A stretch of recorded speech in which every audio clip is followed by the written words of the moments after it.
Selamat datang pemirsa TVRI di Ruang Miku, ruang obrolan admin medsos TVRI Maluku. Bersama saya Miku Dia, dan hari ini kita kedatangan tamu yang sangat luar biasa dan keren banget, yaitu Kak Wati Labasiru. Beliau adalah seorang duta literasi keuangan dan juga sekaligus duta inspirasi Indonesia.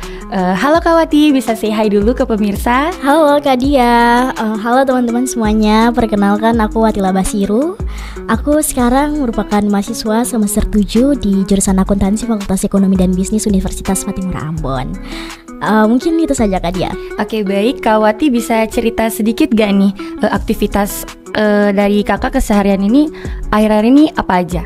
Oke, mungkin kalau misalnya aku sekarang, tadi aku bilang semester 7 ya. Jadi aku sekarang mahasiswa semester akhir, fokus-fokus susun proposal dan skripsi. Selain itu aku juga sekarang masih tergabung di beberapa organisasi, salah satunya Indonesian Youth Diplomacy.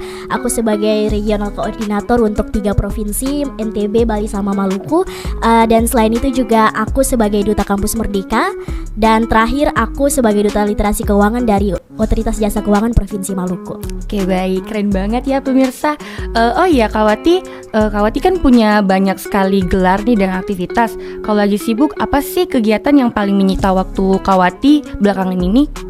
Oke, kalau misalnya berbicara mengenai kegiatan Mita, mungkin duta literasi keuangan ya, karena memang sekarang dari OJK itu sedang menggencarkan yang namanya program Gencarkan. Itu nanti kita akan memberikan edukasi dan literasi keuangan di daerah-daerah. Misalnya kemarin kita baru di sekolah-sekolah, kita ada juga festival Molucas Financial Day. Di situ kita berperan di situ sebagai duta literasi keuangan yang tergabung dalam komunitasnya namanya Sobat Literasi Keuangan Daerah atau SOLID. Nah, di situ kami berperan sebagai penanggung jawab di acara-acara tersebut. Oh iya, oke. Kak Wati sebagai duta literasi keuangan pasti banyak nih tantangan yang Kak Wati hadapi. Apa aja sih yang paling membuat kakak merasa bangga dengan perjalanan ini? Oke. Kalau misalnya merasa bangga mengenai peran saya sebagai duta literasi keuangan, pastinya saya punya tugas untuk memberikan edukasi dan literasi keuangan untuk khususnya teman-teman saya generasi muda yang pastinya mereka harus sadar akan pentingnya keuangan. Karena memang kita lihat di dunia yang sekarang sudah revolusi industri 4.0, di mana kita semuanya sudah tidak dibatasi lagi oleh teknologi, oleh apapun itu. Kita apalagi sekarang ada yang namanya marak-maraknya pinjol ilegal dan juga judi online, di mana kita sebagai generasi muda harus bisa lihat nih, ini bahayanya apa, jangan sampai kita terjerumus ke dalam kasus-kasus seperti pinjol ilegal dan juga judi online gitu. Iya, soalnya akhirnya ini pinjol bahaya banget ya Kak Wati. Banget. Oh iya Kak, kemarin aku tuh sempet nge-stalking Instagramnya Kak Wati ya. Aku lihat kemarin Kak Wati juga aktif di Kemenpora sebagai peserta pendidikan kader untuk memimpin muda nasional. Gimana sih pengalaman di sana? Apa aja yang membedakan pengaruhnya dalam pengembangan kepemimpinan? Oke. Ya, benar sekali, saya tergabung dalam pelatihan kader pemimpin muda nasional atau PKPMN. Pengalaman saya selama di sana, mungkin kami diajarkan bagaimana menjadi seorang pemimpin yang berideologi, berbudaya, dan punya wawasan kebangsaan dan sadar akan pentingnya hukum seperti itu. Karena kita lihat sekarang generasi muda ini menjadi kunci pemimpin-pemimpin yang kedepannya akan membawa daerah mereka atau Indonesia ini ke arah mana. Jadi pengalaman saya di sana, kami diberikan pelatihan oleh Lembaga Ketahanan Nasional Republik Indonesia atau Lemhanas. Di situ kami diberikan pelatihan selama 7 hari. Kami diajarkan bagaimana kesadaran hukum, bagaimana wawasan kebangsaan, bagaimana ideologi Pancasila. Seorang pemimpin itu yang pastinya kita sebagai negara Indonesia harus berideologi yang namanya Pancasila. Kita harus berfokus ke menjadi tujuan dan pandangan kita tuh ke Pancasila. Jadi selain itu kami juga diberikan kelompok, kami diberikan kasus-kasus ataupun diberikan tugas oleh Lembaga Ketahanan Nasional, dan di akhirnya itu kami pergi ke Bogor di Lembaga Ketahanan Nasional di apa namanya Wisma Lemhanas di Bogor. Di situ kami juga mendapatkan pengalaman terkait dengan bagaimana kita kegiatan outbound di luar, bagaimana kita menyelesaikan kayak games dan lain sebagainya, dan itu seru banget. Selain itu juga kan kita kan diberikan pelatihan selama 16 hari. Kalau 7 hari dengan Lembaga Ketahanan Nasional Republik Indonesia, 7 harinya lagi dengan Kementerian Pemuda dan Olahraga. Jadi di Kementerian Pemuda dan Olahraga itu kita pergi ke KPK RI, kita juga pergi ke kemarin MPR. MPR kita di situ juga diberikan materi mengenai MPR, mengenai KPK. Nah itu kan sebenarnya pemimpin itu harus paham nih terkait dengan bagaimana kita bisa berperan dalam memberantas korupsi, bagaimana kita bisa berperan untuk bisa mengambil keputusan, untuk bisa berperan aktif di lembaga legislatif di Indonesia, seperti itu. Oke, dari yang tadi Kawati bilang pasti kan sibuk banget nih. Di tengah kesibukan, apa sih yang menjadi biasanya tuh jadi momen santainya kakak gitu loh, supaya menjaga biar kakak itu produktif terus sama kayak santai-santai gitu. Gimana kak? Oke, jadi kalau misalnya saya santai itu kebanyakan lebih ke arah nonton YouTube ataupun buka Instagram dan lain sebagainya. Pastinya sebagai anak muda ya kita harus tahu info-info terupdate, apalagi kemarin kan baru ya selesai pemilu ya. Jadi kita harus paham-paham, harus nonton nih debat-debat gubernur dan lain sebagainya supaya kita bisa tahu ini nih visi misinya apa sih gitu kan. Terus juga kita bisa tahu bagaimana program kerjanya ke depannya untuk Maluku. Nah sebenarnya di waktu-waktu santai itu saya lebih ke arah menghabiskan waktu untuk mencari tahu bagaimana info-info, berita-berita terupdate terkait dengan ya seputar Maluku ataupun seputar Indonesia, seperti itu. Oke, baik. Kawati ini keren banget ya, pemirsa, bisa menjadi inspirasi. Oh ya kak, ada nggak pesan buat anak muda Maluku yang mungkin merasa kebingungan dalam memilih jalan hidup atau karir? Ada nggak pengalaman dari Kak Kawati sendiri yang bisa mereka jadikan pelajaran? Oke. Boleh kak?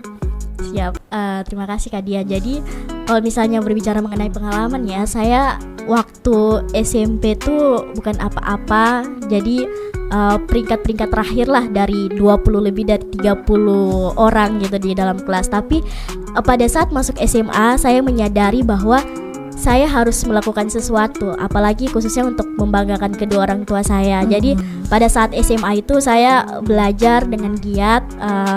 Saya harus bisa bukan hanya berdampak ke diri sendiri juga, tapi juga ke masyarakat. Nah, di situ saya belajar supaya menjadi yang pertama dan alhamdulillah itu juga berhasil. Dan pada saat masuk kuliah, karena pada saat SMA itu saya tidak banyak ikut organisasi maupun komunitas. Jadi saya merasa itu tuh tidak penting, karena yang paling penting itu bagaimana akademik, bagaimana kita mendapatkan juara satu. Itu yang tujuan yang sering saya intinya saya harus capai itu. Tapi pada saat masuk kuliah, saya menyadari bahwa saya bukan hanya berdampak ke diri saya sendiri, tapi juga ke orang lain dengan cara saya gabung ke komunitas-komunitas. Jadi pada saat semester 1-2 saya tidak punya kegiatan, tapi pada saat semester 3 saya ikut pertukaran mahasiswa Merdeka di Malang. Terus setelah itu juga saya memperbanyak pengalaman magang saya, terus pengalaman volunteer atau pengabdian, dan juga duta-duta juga. Salah satunya tadi kakak sudah mention tadi ya, Duta Inspirasi Indonesia, Duta Kampus Merdeka dan lain sebagainya. Oke, baik Kawati, kita akan dengar jawaban dari Kawati lebih lanjut lagi setelah yang satu ini.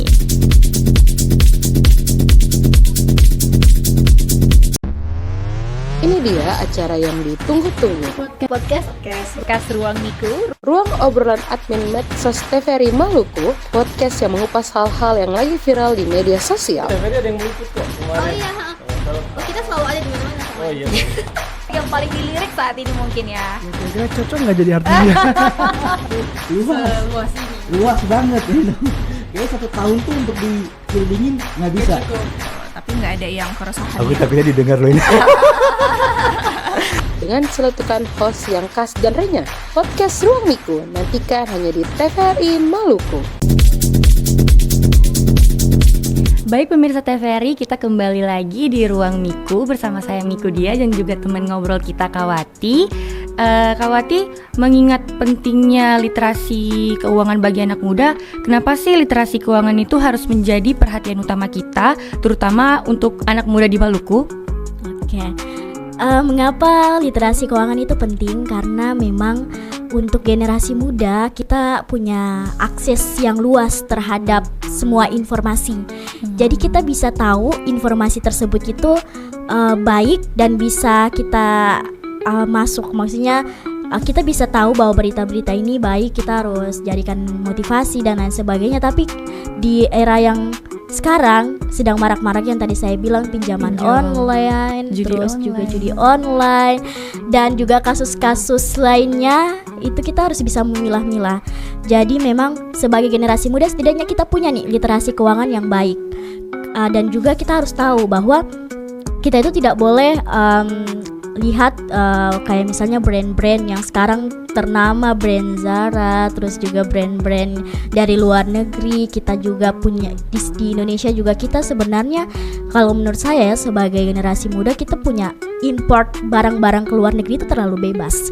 Jadi karena import barang terlalu negeri, thrift baju-baju thrift itu yang sebenarnya itu merugikan negara kita karena kalau misalnya masyarakat lebih memilih untuk beli baju-baju thrift dan baju-baju bekas dari luar itu, ya kita juga UMKM lokal kita juga dirugikan dalam hal ini. Jadi benar-benar pentingnya literasi keuangan, salah satunya saya balik lagi, kita bisa tahu bahwa oh ini nih kita kayaknya terlalu konsumtif untuk bisa membeli barang ini. Kita harus bisa tahu kebutuhan kita apa, keinginan kita apa.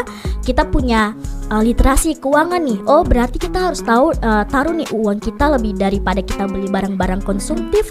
Lebih baik kita beli misal atau investasi lah, misalnya investasi saham ataupun reksadana, ataupun kita bisa tabung uang tersebut. Nah itu tuh pentingnya literasi keuangan. Kita bisa prioritaskan hal-hal yang menjadi kebutuhan dan hal-hal menjadi keinginan, sehingga kita bisa taruh uang kita ke instrumen-instrumen keuangan tersebut, dan kita tidak bisa konsumtif lah dalam membeli barang, ataupun kita harus perhatikan juga pada saat kita membeli barang tersebut apakah ini berguna nggak atau punya dampak terhadap daerah dan terhadap Indonesia nggak, kayak gitu.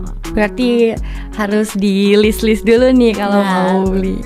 Oke, Kak Wati, sekarang kan banyak anak muda nih yang merasa bahwa pengelolaan keuangan itu sulit dan membingungkan.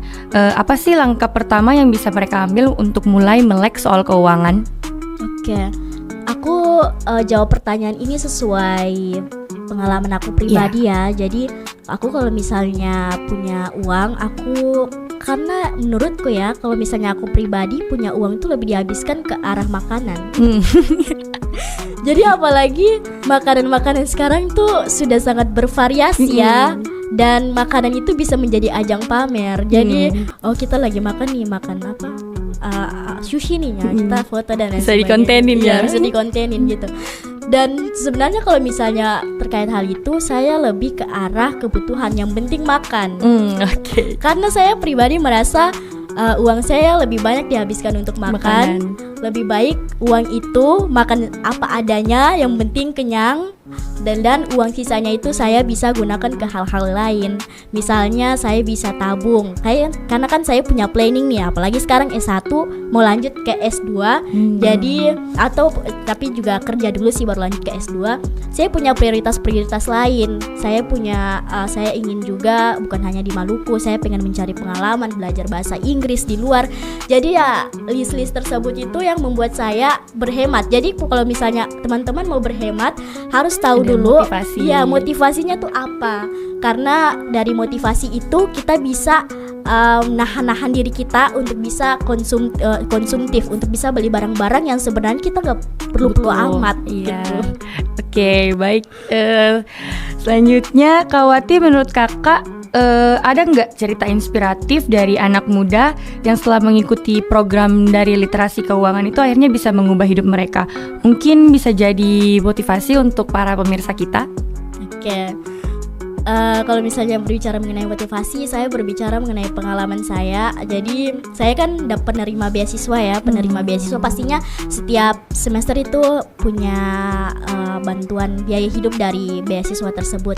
Nah saya tuh merasa bahwa kok uang tersebut saya gunakan itu tidak untuk keperluan saya yang sebenarnya digunakan gitu.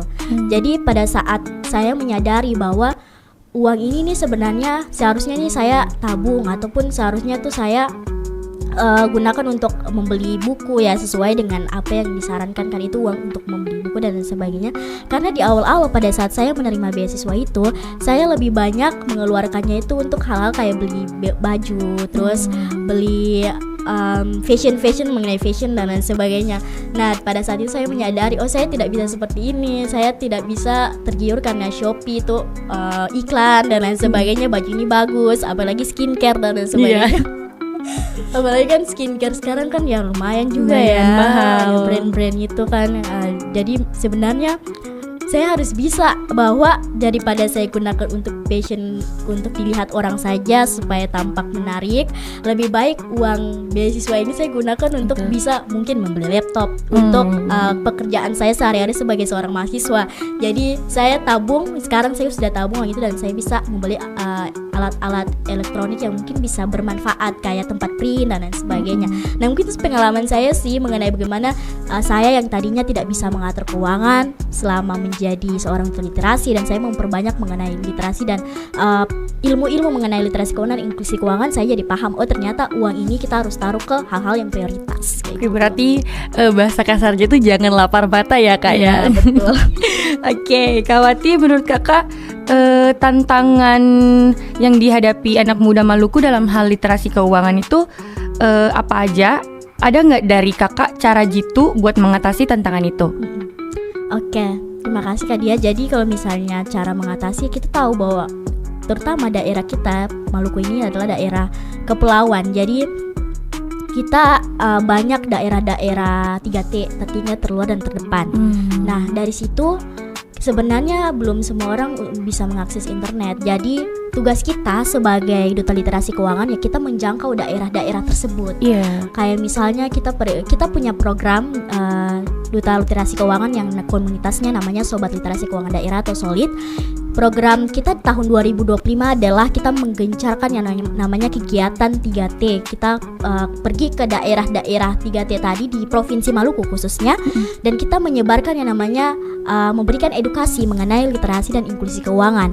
Kita kasih tahu nih ke mereka bahwa ini nih ada instrumen-instrumen keuangan, misalnya masyarakat bisa taruh uang mereka tuh di saham, reksadana dan lain sebagainya. Dan juga mereka harus tahu bahwa literasi keuangan kayak misalnya mereka harus punya nih ilmu mengenai literasi keuangan supaya mereka bisa paham, oh ternyata prioritas-prioritas mereka tuh apa, lebih baik uang mereka tuh ditaruh di mana. Nah itu yang menjadi tantangan-tantangan kita sebagai khususnya generasi muda Maluku ya. Kita harus bisa menjangkau daerah-daerah tersebut dengan cara datang memberikan edukasi dan literasi, kita sosialisasi dengan masyarakatnya, dan juga menyebarkan inspiratif dan positif buat anak generasi muda di daerah tersebut, supaya mereka tuh bisa kayak saya punya tujuan bahwa anak pemuda-pemuda di Maluku tuh harus sadar akan pentingnya pendidikan. Pendidikan itu sangat penting. Oke, baik Kak Wati, kita tahan dulu. Baik pemirsa, kita akan dengar jawaban-jawaban menarik lainnya dari Kak Wati setelah yang satu ini.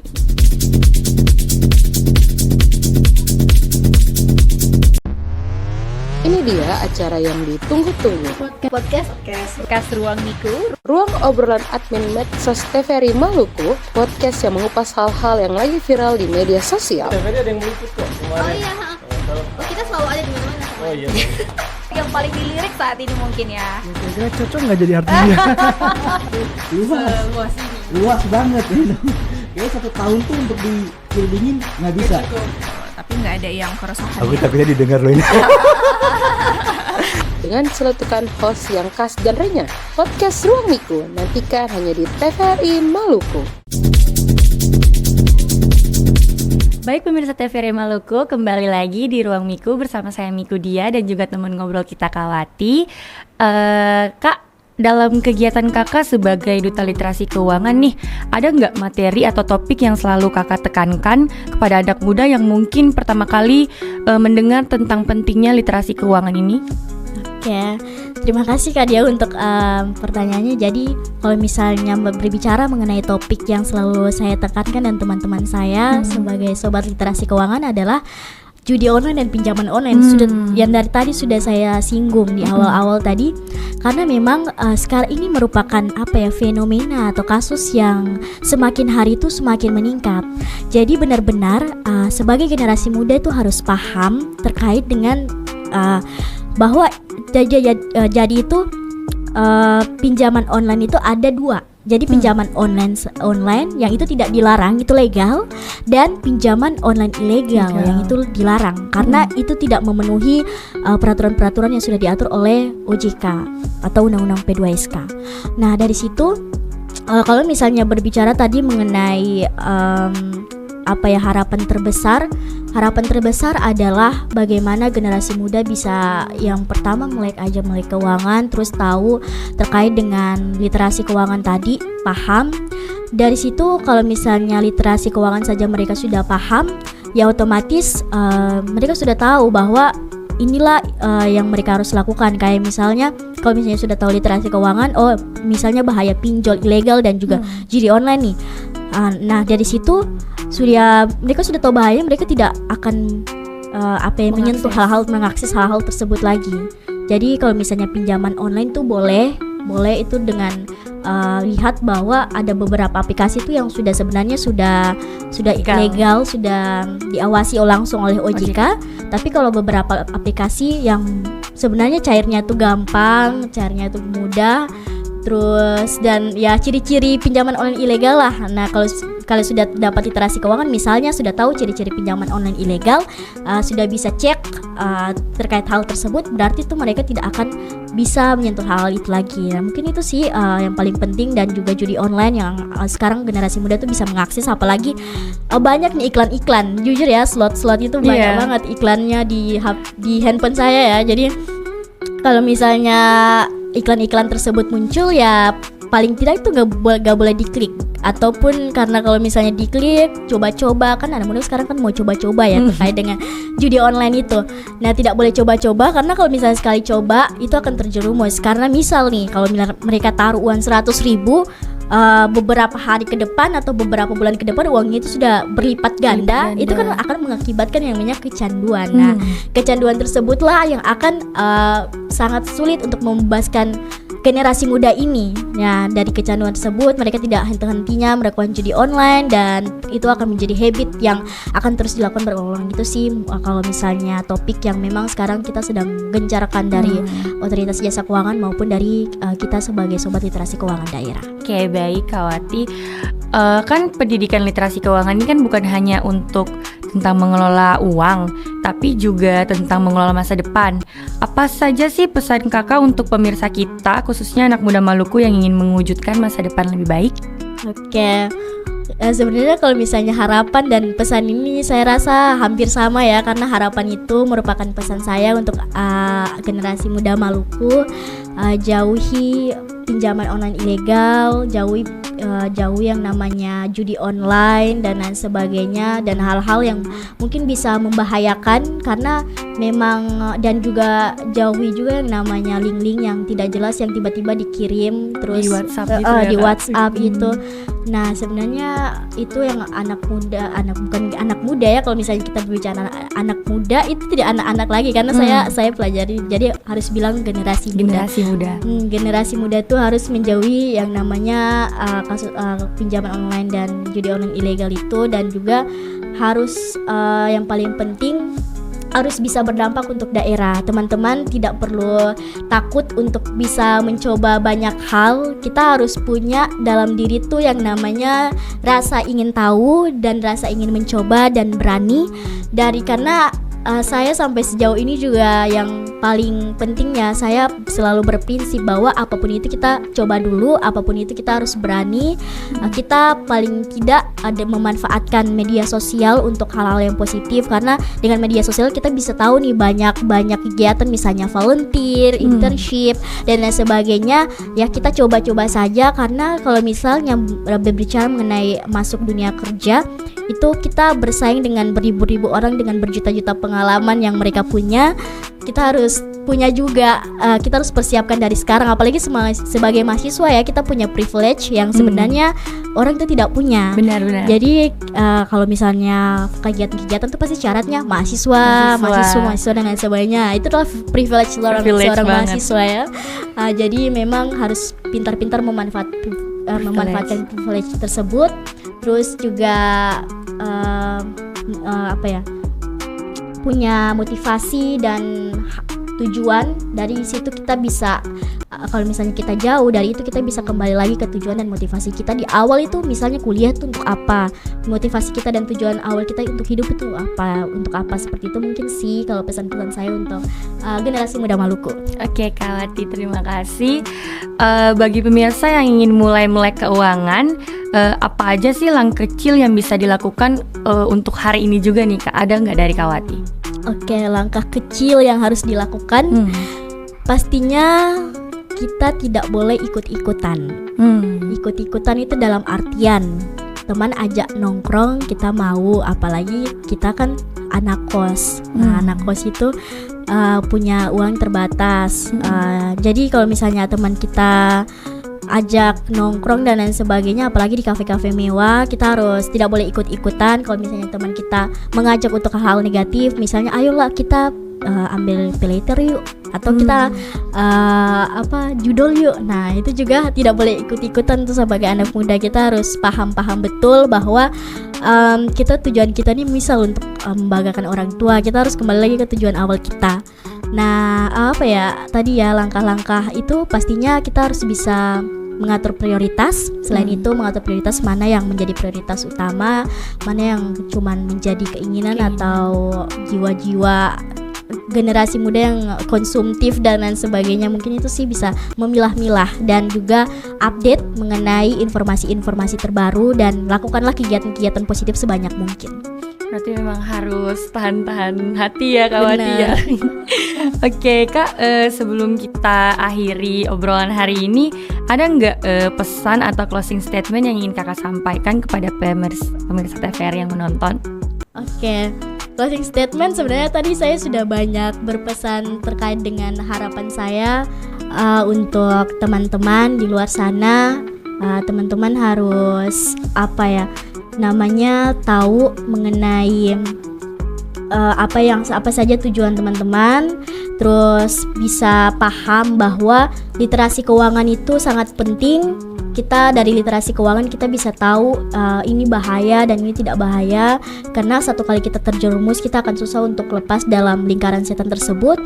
Selain itu juga untuk anak muda Maluku, kita harus bisa berdampak untuk daerah kita. Kita harus bisa melakukan sesuatu bukan hanya untuk diri kita sendiri tapi juga untuk Maluku. Jadi mulai dari diri kita sendiri, perbanyak pengalaman, perbanyak kegiatan, perbanyak lakukan kegiatan hal-hal positif yang bisa untuk membawa kita ke apa yang menjadi cita-cita kita, apa yang menjadi impian kita. Mungkin itu saja.